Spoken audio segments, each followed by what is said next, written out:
Don't bother me, I'm eating. No, you don't bother me. I'm filming. Hey guys, welcome to another review. This time I'm reviewing the comic series 4, The Walking Dead, McFarlane Toys, Paul Jesus Monroe.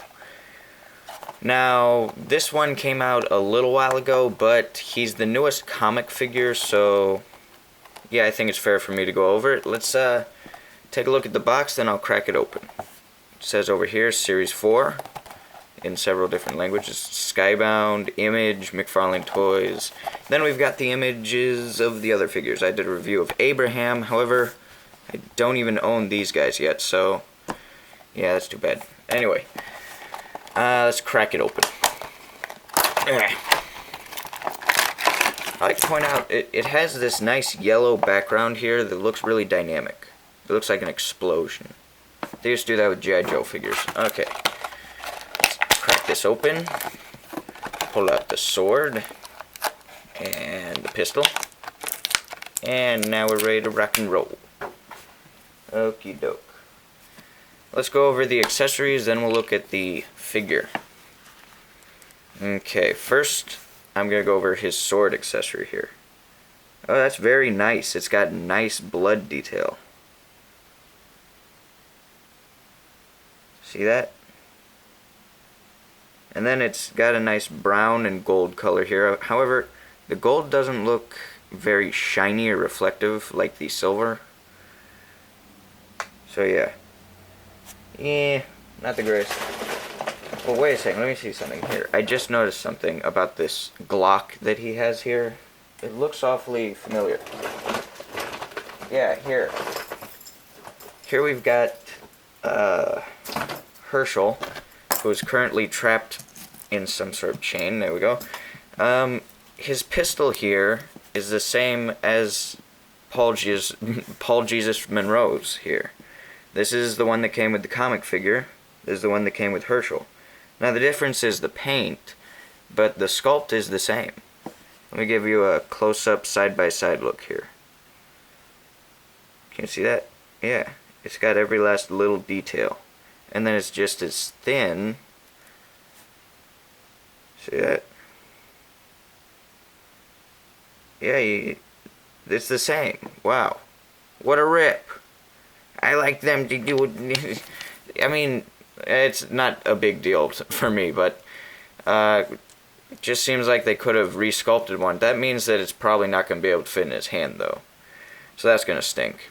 But just to show you guys here, this is the comic series gun, and it fits into this holster perfectly.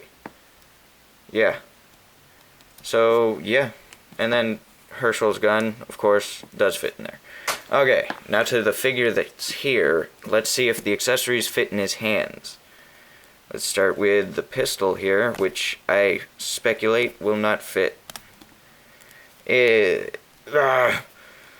Hulk. Okay, it's definitely giving me a little trouble. Okay, nope. I'm calling it. We're done here. Okay. Yeah, the pistol does not fit in that hand. Let's check the other one. Oh, no way. Nope. Pistol does not fit in any of his hands. Let me just show you the best I can get it in there. Maybe if you loosen it up with like hot water, you could squeeze it in there very nicely. But I think that would stretch out the hand so that he can't hold the sword so well. Okay, yeah, so this is like the best I can get it in there by jamming it, and it's stretching his hand, which is not really good.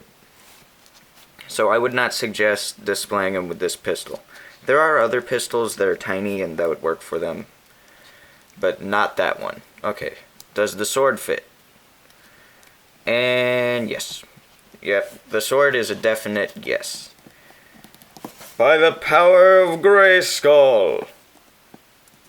Yeah, I believe that's what he says in the comics, right? Like it's an 80s cartoon. Okay, fits very nicely in his hand, but let's see in his sheath here, which is huge and protruding, and let me jam this in here. Oh yeah. Well, fits in the sheath nicely. It's a little loose, like if you tip it upside down, it's in the wrong position. Yeah, it'll fall out. But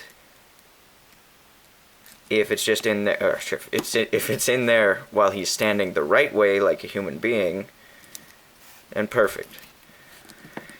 And I don't like his man bun that he's got going on here. It looks sort of like one of those Oriental things that they do, but it's not very imposing. Like when he had long hair, that was more manly looking than this. My grandma does that. That's if I were to make a custom with this figure, like if I wanted to make another Jesus figure, I would chop this off and give him long hair. I don't know if he's like that in the comics now, which is this is based off, but he looks better with long hair. Let's just face it. And I'd like to point out something about this holster here, this sheath. It's a separate part from the belt, and it slides up and down in here.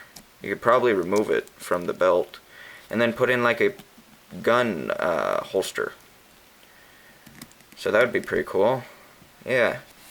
I think I'm going to use this guy for customs because I'm not a huge Paul Monroe fan. Just because, yeah, his character is rather bland, and it seems like he's supposed to be something special, but we don't really get any development on him, and yeah. Paul Monroe. I really think that Tyrese from the comics should have been made before Paul Monroe here. Let's take a look at the sculpt, then we'll move on to paint, and then articulation. Okay, for sculpt, we have a pretty nice armor sculpt. Let me get some, yeah, whoa, that is great focus. You can see every little fabric and detail. You can notice that there's nice little fibers that have been sculpted into there. Very nice. And then nice armor on the back. And I'd like to point out he has this armor on this arm, but not here. I don't know if that's intentional. I don't think that's something that's broken off, though, because if you were to take this off, it would have a hole in his arm where this was supposed to go. So yeah, I don't think this is something that just like disappeared. I wonder if that's actually in the comics. I haven't read the comics in a little bit because I haven't been to like Barnes & Noble or anything. You can actually see them on the internet too, but I gotta catch up on those. Once I do, guys, I'll tell you what I think about them. Yeah, maybe I'll do a review about the comics anyway. Here's his leg guards here. Nice boots, regular boot sculpt. Nothing powerful like comic series Abraham, who is right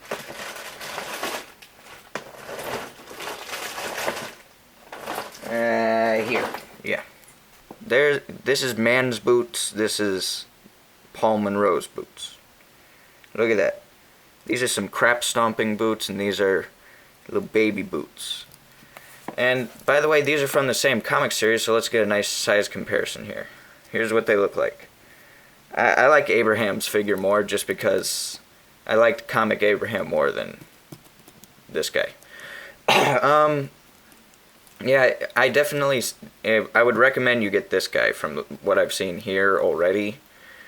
Just because Abraham's a much thicker figure, and for the price point, it feels like I'm getting much more. Like, Arnold Schwarzenegger here is much better than, I don't know, I guess it's like Chuck Norris Jr.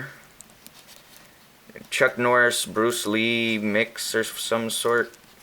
I don't know, he's a karate guy. Okay. Well, sculpt is fairly nice. Let's get a nice look at the sheath. There's his gloves. Yeah, face sculpt is fair. I mean, I guess it looks like the comic guy. I just don't really, it's hard to imagine what they would look like in 3D from the comics, so I can't really tell you if this is what I think he would look like because I have trouble imagining that. He's got like an extra strand of hair that's hanging down here. At first I thought that was plastic, but nope. I mean like a extra piece of plastic, but that looks like it's a sculpted piece of hair. Weird. Okay, now let's go over paint. His face is painted well. There's no cross-eyed look here. He doesn't have like little details like the color of the eye in there, but it's fair, and he has shading of brown over his black hair, and it works really nicely. Can you see that? Yeah. Very nice. And then for his shirt here, he has a undershirt that has white, and then he has a black color for the rest of the suit with a like white dry brush on him. And that works. He has some brown here. I really like the blood paint that they put on here. Very fresh looking, which is probably not accurate because if he was killing walkers, why is it fresh blood? It gives me the feeling that he should be Gareth's friend, and maybe they were chopping up some delicious meals and got all over their shoes. Yeah, because walkers would have very dried blood, and most of the time you wouldn't even get any on you. Just saying. There's nice gold little additions onto the sheath and belt. See that? Real nice. And yeah, that's pretty much everything on him. I like how they sculpted the treads there, even though they had to add in the details of where he's from and what made him. Okay, now let's go over articulation. His arm can go up, not so much on this side. Let's see. It can go up a little more on this side. Let me get this in focus here. Yeah. Okay, now he can do a full spin at the shoulder. Full spin at the elbow. He can bend to a fair amount. Yeah, I'd say almost 90 degrees, if not 90 degrees. And his wrist has 2 different points, I think. It might, yeah. It has 2 different points of swivel, but the first one is very hard to move. And then he can do the scratch at wall pose or rolling dice pose. Test your luck. Anyway.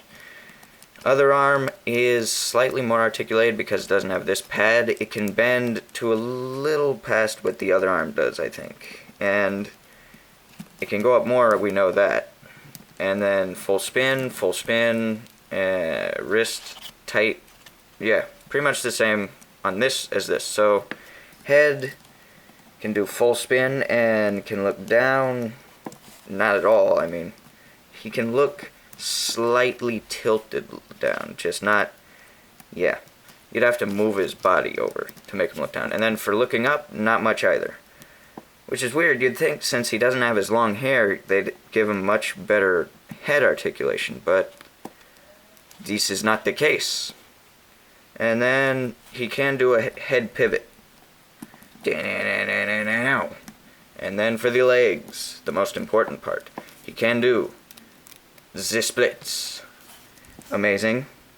Which is great because he is a karate sort of guy. I mean, there's a sort of split. That's something that you would imagine he would want to be posed in. Yeah, he can move in a sitting position fairly well, and legs can go back. Yeah, pretty good leg articulation there. And then knees can bend to a 90-degree angle, I would say. Nah, not quite. Almost. Yeah, pretty much the same on both sides here. And then he has a swivel at the boot. So, on both sides. So he can do the hammer dance. Hammer time. Yeah. And that's pretty much all he's got there. Let me pull out the Jurassic Park vehicle. Let's see if he can sit down in a car and be believable. First, I'm going to take the sword out in case that inhibits the sitting. Okay, and yeah, pretty fair sitting.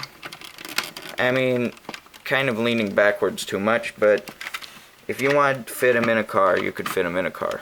I'd say the main problem here would be this, and the belt seems to restrict a little. Yeah.